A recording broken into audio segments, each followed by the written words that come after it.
Welcome to The Explainer. Today, we're diving into a really fascinating clash. You've got this independent YouTuber who goes viral investigating fraud, and then you have a major news network that decides to cover a story, but they end up investigating him.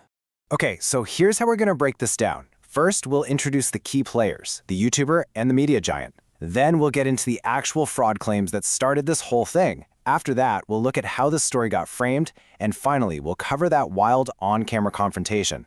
All right, so this whole story really centers on two main figures from, well, completely different worlds. On one side, you have an independent creator, and on the other, a massive global news organization. So you've got Nick Shirley, a YouTuber who's making waves with these on-the-ground videos where he investigates stuff. And then there's CNN. They see his claims going viral, and they send a correspondent out. But not just to cover the story. They're there to investigate Shirley himself. So, what exactly was this all about? Let's dig into the specific fraud allegations that Shirley claimed he found. Okay, the central claim here is pretty staggering. Shirley's investigation was looking at what he called massive, widespread fraud inside a network of childcare centers in Minnesota. And get this, he alleged that over $100 million in fraudulent claims were made in just a single day. And you know, Shirley didn't just throw out a big number. He backed it up with stuff he actually documented on the ground. We're talking about him filming these places with blacked out doors, finding that nobody ever answers the phone. He even showed how it was basically impossible to get any simple information on how you'd even enroll a kid there. And this is the moment that just blew up online. While he's filming, Shirley goes up and asks about enrolling a made-up kid named Joey, just to see if the place is legit. And the response he gets is just so bizarre and cryptic. This is not a Joey spot, buddy. That single line became the heart of his argument that something was seriously off here. But here's where the whole narrative really shifts. The fight pretty quickly stopped being about the potential fraud and started being about how CNN decided to frame the guy making the claims. Yeah, right from the jump, CNN's report made its angle pretty clear.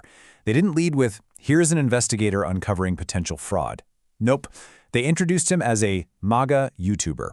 And just like that, the focus immediately pivots from his evidence to his supposed political identity. And that framing, well, it immediately brings up a big question. Critics jumped on this, saying, hey, you're using these labels, but you're not showing any specific evidence for them in your report. The argument was that the network was basically trying to shut down the messenger, instead of actually dealing with his message. So what you end up with are two totally different narratives clashing. CNN is telling a story about a controversial YouTuber. Shirley, on the other hand, is telling a story about the evidence he's filming on the ground. It really became that classic showdown, messenger versus message.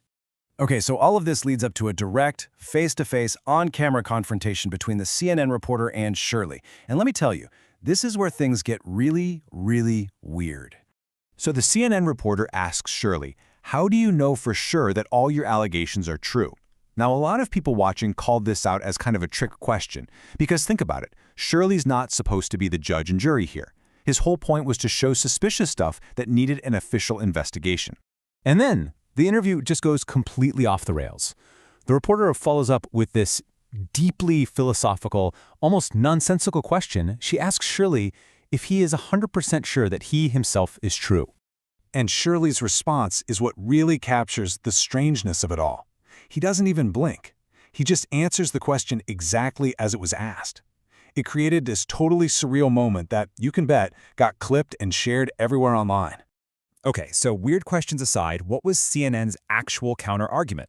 Well, it was basically, this is old news.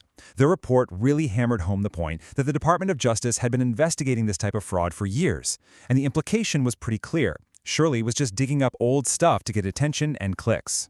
And to be fair, CNN had a point about the federal investigations. If you look at the data from the U.S. Attorney's Office, it shows, yeah, there were dozens of indictments and convictions already.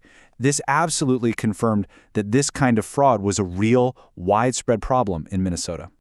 But here's the counter perspective. The source commentary takes that same fact and flips it right on its head. They ask a pretty simple question.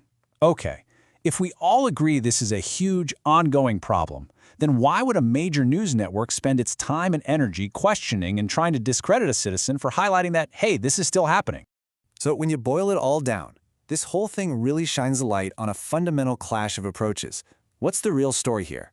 Is it about the identity of the person doing the investigating, or is it about the actual evidence being presented?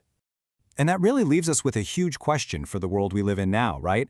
In an age of citizen journalists and a super polarized media, when anyone with a smartphone can be an investigator and any news outlet can frame them however they want, who gets to decide what's a legitimate story? And how do we, the people watching, figure out what the real story even is?